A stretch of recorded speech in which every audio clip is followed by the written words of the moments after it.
हो जाएगा, ऐसे तो है नहीं, कर्ज में डूब जाएंगे। माँ कहती है मैं पीड़ा सहन करूंगी, लेकिन बेटे को कर्ज में डूबने नहीं दूंगी। हमारे देश में माताएं बहनें पीड़ा सहती है, लेकिन परिवार पर बोझ नहीं होने देती। ये पीड़ा ये गरीब मां का बेटा समझता है, और इसलिए आपके इस बेटे ने गारंटी दी है कि मेरी मां अब तेरा 5 लाख रुपया तक का बिल ये तेरा बेटा दे देगा, तेरा बेटा दे देगा। साथी, मोदी आने गारंटी पूरी करने की गारंटी है। मेरे परिवारजनों, मोदी ने आपको दी हुई एक और गारंटी पूरी कर दी है। अब लोकसभा और विधानसभा में बहनों के लिए 30% सीटें गारंटी पूरी करने की। भाजपा सरकार नारी परिवार वंदन अधिनियम अब सच्चाई बन चुका है। कल ही हमारे राष्ट्रपति द्रौपदी मुर्मू जी जो आदिवासी महिला हस्ताक्षर करके अब उसको कानून भी बना दिया। लेकिन भाइयों बहनों, मोदी तो करेगा। जो गारंटी देता है ना, वो पूरी। लेकिन खास करके माताओं बहनों को रहना होगा। बहुत मुश्किल से इतना बड़ा पड़ाव हमने पार किया है। 30 साल से लटका हुआ था। आप सोचिए, 30 साल सरकारें आ गई, बोलती रही, नाटक करती रही, काम नहीं किया। कांग्रेस और इसके घमंडिया साथी, उनको लग रहा है कि मोदी ने क्या कर दिया। वो गुस्से से भरे हुए हैं। उनको लगता है ये सारी माताएं बहनें अब मोदी को ही आशीर्वाद देगी। उनकी नींद हराम हो गई है, और इसके कारण, डर के कारण अब वो नए खेल खेल रहे हैं। आपको मालूम है, न चाहते हुए भी उनको संसद में समर्थन क्यों करना पड़ा? माताएं बहनें, अब आपकी जो एकता और जागरूकता आई है ना, इससे वो डर गए थे। इसलिए उनको, ये माताओं बहनों, आपके चरण में आना पड़ा है। लेकिन अब उन्होंने नया खेल शुरू किया है। अब वो बहनों में भी फूट डालना चाहते हैं। उनको लगता है बहनें संगठित हो गई तो इनका तो खेल पूरा। इसलिए ये माताएं बहनें संगठित ना हो, जातिवाद में उनको तोड़ा जाए, भांति के तर्क दर करके उसमें विभाजन कर दिया जाए, भांति के झूठ फैला दिए जाए। मैं छत्तीसगढ़ की माताओं बहनों को कहना चाहता हूं, ये आने वाले हजारों साल तक प्रभाव पैदा करने वाला निर्णय है। ये हर परिवार में माताओं बहनों को नई शक्ति देने वाला काम हुआ है। आपकी बेटी का भविष्य उज्जवल बनाने का काम हुआ है। कृपा करें मेरी माताएं बहनें, ये झूठ बोलने वालों के झूठ में न फंस जाएं। ये आपको तोड़ने की कोशिश करें, मत करना। आपकी एकता बनी रहनी चाहिए, आपके आशीर्वाद बनने रहने चाहिए, ताकि आपके सपने ये मोदी पूरा कर पाए। साथियों, मोदी ने बहनों को उनके घर पाइप से पानी पहुंचाने की भी गारंटी दी है। सिर्फ 4 साल के भीतर ही देश में 10 करोड़ ऐसे परिवारों के घर पाइप से पानी पहुंचाया गया है। लेकिन मुझे एक तकलीफ भी है, नल से जल के लिए छत्तीसगढ़ में जितनी तेजी से काम होना चाहिए था वो नहीं हुआ।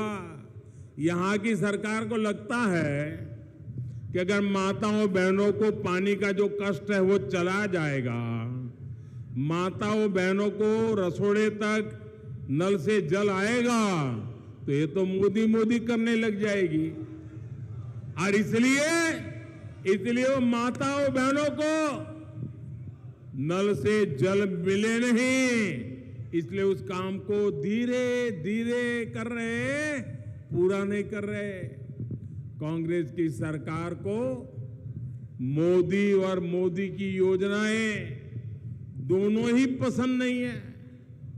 इसका एक और बड़ा उदाहरण गरीबों के घर की योजना है।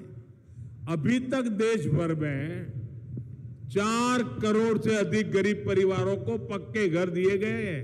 कितने? ऐसे नहीं, जरा जोर से बोलिए। कितने? 4 करोड़ क्या? 4 करोड़ क्या? किसको दिया है? किसको दिया है? इस देश के गरीब परिवारों को, 4 करोड़ परिवारों को पक्का घर। आप कल्पना कर सकते हैं? छत्तीसगढ़ में जब तक रमन सिंह की सरकार थी तो यहां भी हम तेजी से गरीबों के घर बना रहे थे, लेकिन जैसे ही यहां कांग्रेस की सरकार बनी तो वो उसमें घोटाले तलाशने लगे, कटकी कैसे करे खोजने लगे। लेकिन मोदी ने ऐसा पक्का कर दिया है, सीधा पैसा उस घर में जाता है, तो उनको बड़ी मुश्किल हो रही है कि कुछ मिलता नहीं है तो काम क्यों करें। और ये क्या कर रहे हैं मैं आपको बताना चाहता हूं, ये नहीं कर रहे हैं। और मैं आज आपको एक वायदा करना चाहता हूं, यहां भाजपा सरकार बनने के बाद कैबिनेट का पहला फैसला, ये लिख रखिए, भाजपा की सरकार छत्तीसगढ़ में बनने के बाद पहला फैसला,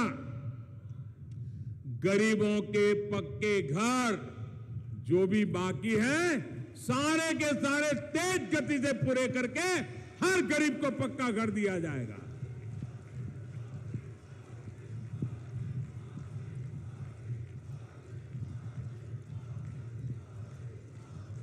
मेरे परिवारजनों, मोदी से कांग्रेस की ये नफरत इसलिए है क्योंकि उनको तकलीफ हो रही है कि पिछड़े समाज से आया हुआ इंसान प्रधानमंत्री कैसे बन गया।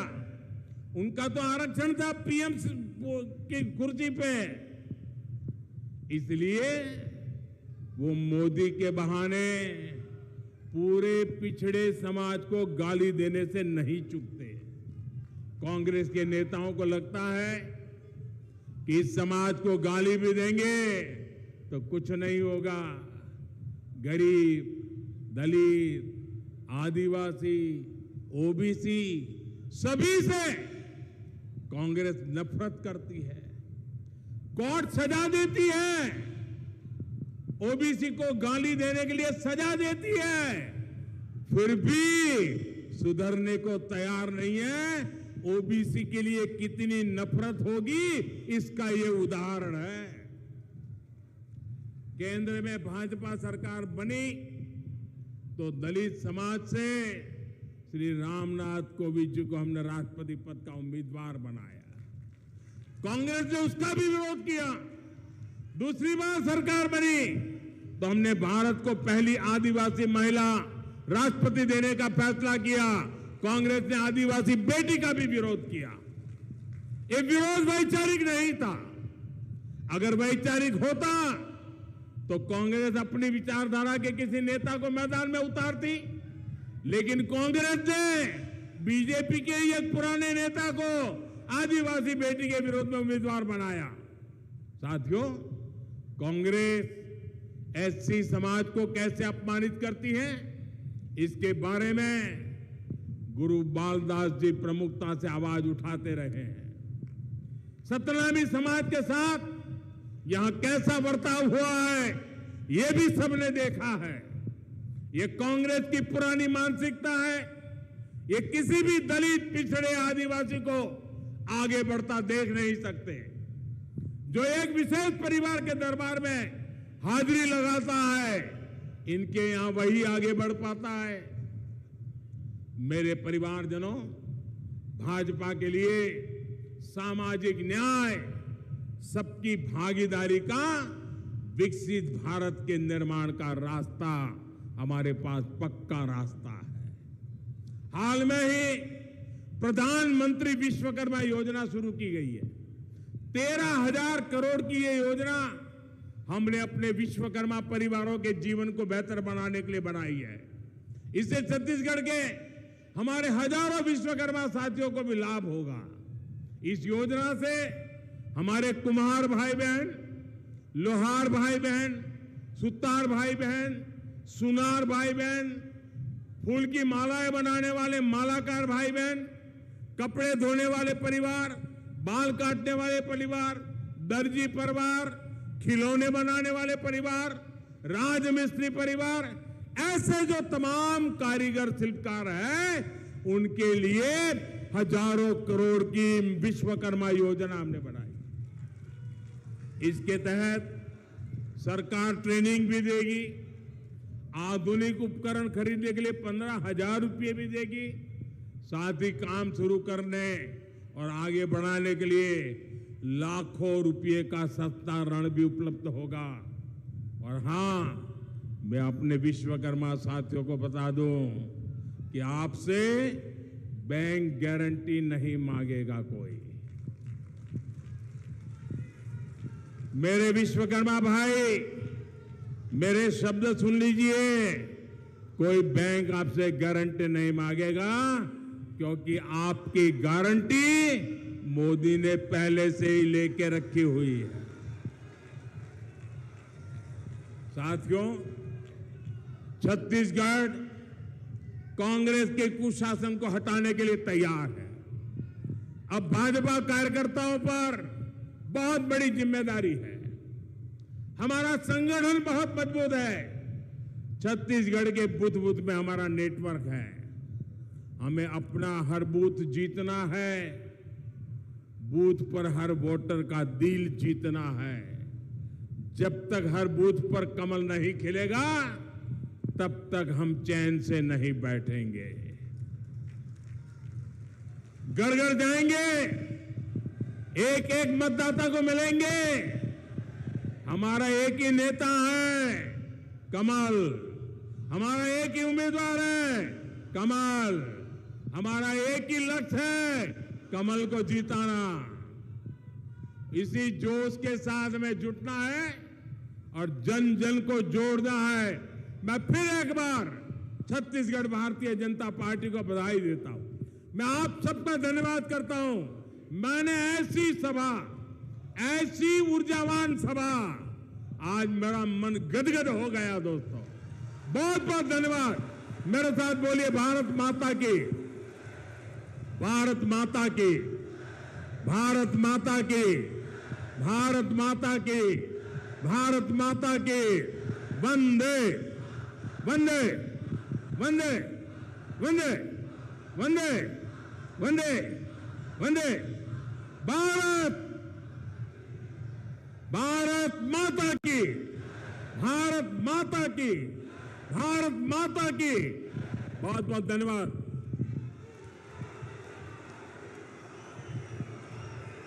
हम सबको माननीय प्रधानमंत्री जी का ओजस्वी उद्बोधन सुनने का अवसर मिला।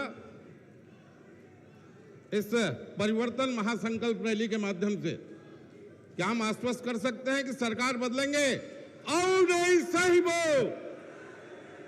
जोर से और नहीं साहिबो, और नहीं साहिबो, और नहीं साहिबो, और नहीं साहिबो। हमारी दूसरी परिवर्तन यात्रा के प्रभारी आदरणीय मोतीलाल साहू जी से आग्रह करूंगा, वहां और आभार प्रदर्शन कर सभा समाप्ति की घोषणा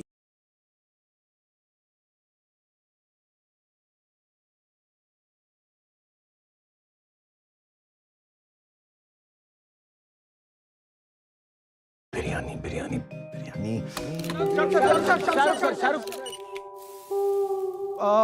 उधर जाइए, अमिताभ बच्चन जी हैं वहाँ। अरे उधर जाइए, शाहरुख खान सुपरस्टार। अब सुपरस्टार से भी ऊपर स्टार हैं उधर। देश की धड़कन है वो, देश की धड़कन। उधर जाइए, उधर। Hyderabadi biryani waiting sir. Lucknowi biryani waiting sir. Alia, घर बुलाए जल्दी।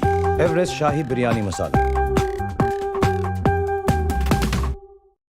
Vikram lander is put into the sleeping mode means the power is off. Chandrayaan 3 was the success and the failure of Chandrayaan 2. 1979, we were practically ready for going into the Vikas project. But by the time we realized the first test flight was 1993. It is nothing but a shortage of funds only. Unfortunately, here the political bosses are sitting there. Who decides this is required or this is not required? We made a model of the Vikas engine. That we exhibited in the foyer. So I wrote a board there. My name is Vikas. I burned for 180 seconds. My thrust is 60 ton. But finally I said, however, I am an orphan. When you were in jail, when you were tortured, where they were hitting you with rods, they threw tea on your face. What is the mistake I have done so as to go through this kind of a torture? Not this kind of a crime they are talking about. 98, Supreme Court came with a seal that it is a false case. But from 98 till 2018, 20 years, I was fighting to bring those people to books. I don't think that the media has done anything wrong. Media got carried away by plot. And that plot was done nicely. Slowly and steadily I understood that there is a sabotage. I never thought foreign countries will be interested. No nation is interested in the welfare of another nation. My son became a pessimist all through. Even the Padma Bhushan didn't excite him. He said, okay, the way they will give you this, tomorrow they will throw mud on you. That is a kind of lacuna he went through. You are having every right to say God is not there. That is your belief. Similarly, I have a right to say that God is there. That is my belief. I believe there is some kind of a life existing in some planet. We don't know where. You may not have seen, but doesn't mean that it doesn't exist.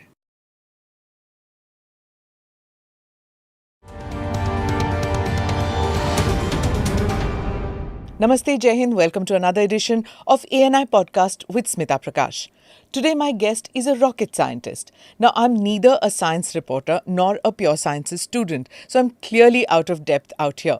But my guest today, Mr. Nambi Narayan, isn't an ordinary scientist. He was in charge of the cryogenics department of ISRO, and he's led a very interesting life.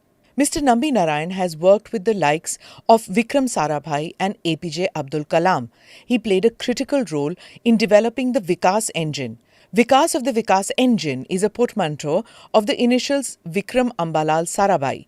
It is a liquid-propelled rocket engine family designed by the Center for Liquid Propulsion. The reason I'm giving this long introduction is because all this will come up in the conversation with Mr. Nambi Narayan. He is the recipient of the Padma Bhushan, the third highest state honour. But at one point of time, he was branded as a traitor for selling secrets of the Indian rocket technology to Pakistan. I urge you to see the film Rocketry, which was released last year and is on OTT platforms. Thank you, Nambi sir, for being part of the podcast. We're very honoured to have you here. And a little nervous because I'm neither a rocket specialist, nor am I a science student, nor am I a science reporter. So today I was really nervous. I said, what if I ask a very stupid question and the viewers say that you didn't even study this much before speaking with such an eminent person. So I'm coming with a little bit of nervousness talking to you.